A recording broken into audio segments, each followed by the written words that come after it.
grande intrigue du front de la semaine se déroule aujourd'hui. Les forces armées d'Ukraine ont commencé une offensive dans le Koursk. C'est ce que gémissent depuis la nuit dernière les soi-disant correspondants de guerre russes. Cela a été confirmé dans la matinée par le ministère russe de la Défense. Il parle des chars et les véhicules blindés dotés de forces de débarquement. Officieusement, les Russes indiquent la direction de Soudza vers le village de Velike Soldatske. C'est sur la route du centre régional et également à 35 km de la centrale nucléaire de Koursk que les propagandistes russes concluent que la centrale nucléaire est la cible de l'offensive des forces armées. L'offensive dans la région de Koursk a d'abord été signalée par Andriy Kovalenko, chef du centre de lutte contre la désinformation du Conseil de sécurité d'Ukraine, puis par le bureau présidentiel dans les réseaux sociaux. Région de Koursk, bonne nouvelle, la Russie a ce qu'elle mérite. Dans la soirée, l'état-major général a également réagi. Selon ses rapports, à 16h dimanche, la plupart des combats se sont déroulés dans la région de Koursk. 42 batailles, dont 12 se poursuivent. Dans le Donbass, pendant ce temps, l'une des zones les plus difficiles du front est Chassiv Yar. Peut-être cela a-t-il exposé la région de Koursk, car Poutine semble y avoir tout ce qu'il a. Notre glorieuse 24e brigade mécanisée tient la défense ici.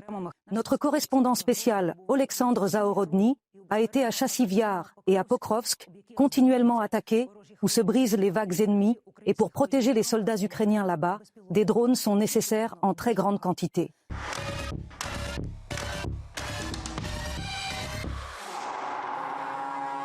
C'est Chassiv Yar, ce qu'il en reste.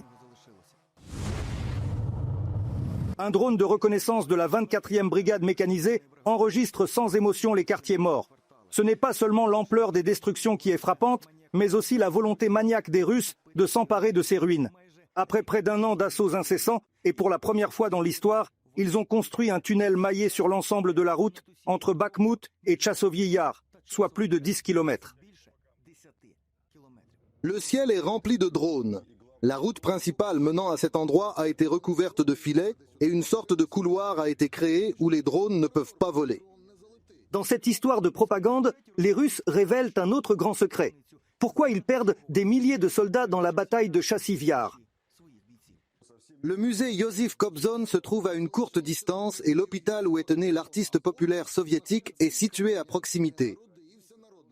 Des assauts constants qui alternent avec le largage de bombes aériennes superpuissantes. Comment nos combattants peuvent maintenir la défense là-bas, à Chassovoï Yar ? Nous nous rendons dans cette ville, bien sûr de nuit, accompagnés de soldats qui livrent, comme on dit, les produits de première nécessité au front. Essence. Les bougies de tranchée. Nous roulons avec un dispositif de guerre électronique sur le toit, mais aussi avec des feux. Les drones ennemis larguent souvent des mines sur la route. Il vaut mieux les voir et les contourner.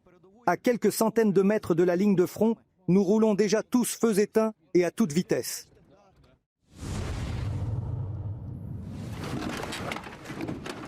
Quelques minutes pour décharger et tout le monde se cache profondément sous terre. À cette position de la 24e brigade, il y a 2 commandants Koala et juristes. Tous 2 regardent attentivement les images vidéo des drones et restent en contact avec les soldats. L'ennemi a récemment choisi une nouvelle tactique. Il attaque constamment en petits groupes, souvent composés de 2 assaillants. Tous ces groupes doivent être identifiés et détruits. C'est encore difficile de nous atteindre, mais l'infanterie... Il semble qu'ils aient une ressource infinie. Cela ne coûte rien par jour de perdre une unité militaire. La principale question pour Yurist est de savoir si la 24e brigade sera capable de tenir Chassiv Yar sous une telle pression de l'ennemi. Chassiv Yar est déjà en ruine. Il n'y a pas de ville, comme c'était le cas avec Bakhmout. La question de coût, si les Russes continuent à payer 10 à 15 de leurs soldats pour chaque mètre carré, nous le garderons. Si nous payons un tel prix, je ne vois pas l'intérêt de cela.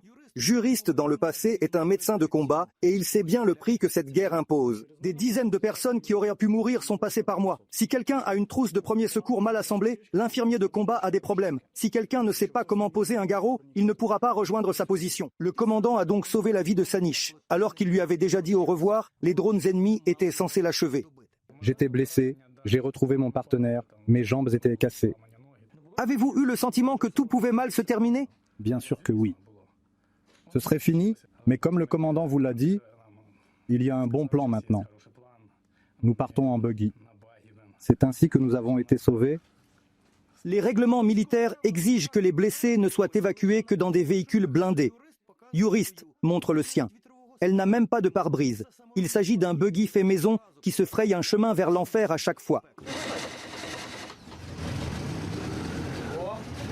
Dans ce sous-sol, les soldats se reposent, font sécher leurs vêtements, jusqu'à ce que les commandants donnent l'ordre de se déplacer vers la ligne de front. Les troupes d'assaut russes sont de nouveau allées à la recherche du musée Kobzon. Nous ne savons pas encore, à la tâche, mais les défenseurs de Chassivyar savent pertinemment que ce groupe d'occupants se rendra directement au concert de Kobzon. La route vers Pokrovsk passe par Kostiantinivka, dévastée par l'ennemi. Nous nous arrêtons à une station-service, mais elle ne fonctionne pas. Il y a quelques minutes, une explosion a retenti à proximité. Les éclats n'ont pas atteint. Seulement des pierres du toit sont tombées. Voilà, vous voyez, ça a frappé. Tous les bâtiments sont détruits. Ici, des bombes aériennes sont tombées. C'est pourquoi tout a volé en éclats. Nous travaillons. Que faire? La vie continue. Plus près de Pokrovsk, on assiste à une bataille sur le terrain de l'information. S'il y a 1 mois et demi, les Russes avançaient ici, il semble que l'Ukraine ait maintenant pris l'initiative. À la radio, des prisonniers russes appellent leurs collègues à se rendre à leur tour. La meilleure option est de se rendre, car l'Ukraine vous nourrira, vous gardera au chaud et vous renverra chez vous. Cependant, les nouvelles en provenance de Pokrovsk sont alarmantes. Il semble que l'ennemi se soit approché à moins de 2 km de la ville, et presque la seule route menant à Pokrovsk est sous un feu nourri. Cette stèle a été détruite par l'ennemi sur le chemin de Pokrovsk, dans les premiers jours de la nouvelle année. Nombreux sont commencés à dire que cela signifiait que conduire dans la ville elle-même était devenu dangereux. Rien, ça ne veut pas dire. La stèle est en cours de restauration. Mais dans la ville elle-même, on ne voit presque personne. Il se cache des tirs d'obus et des drones ennemis qui survolent constamment la ville. Il n'y a personne en vue. Les animaux abandonnés sont prêts à suivre tous ceux qu'ils voient, surtout les chiens. Bien qu'il y ait encore quelques personnes dans la ville, nous l'avons rencontré dans la rue centrale vide de la ville, gravement blessé. C'est-à-dire qu'il n'y a pas d'eau, pas de chauffage, pas d'électricité. Et qu'est-ce qu'il y en a? Il y a des gens. Nous avons une demande inattendue pour Volodymyr de nous aider à trouver une maison à Pokrovsk. L'homme sourit et accepte immédiatement.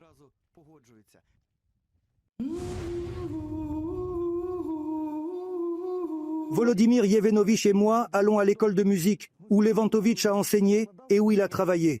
Est-ce quelque part ici? Nous sommes venus, il suffit de grimper par-dessus la clôture. Eh bien, allons-y.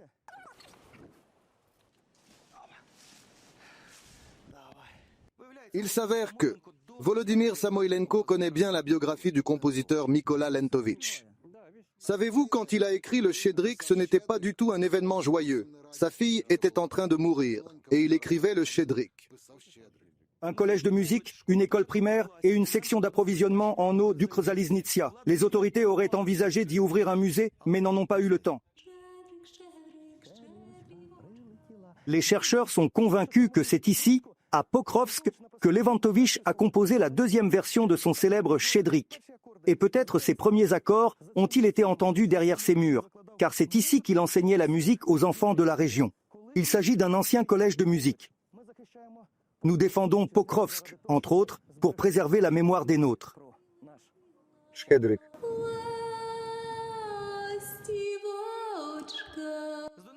De la région de Donetsk, Oleksandr Zagorodsky, Volodymyr Parakonsky, Vitali Ovsianikov, Semen TSN, 1+1.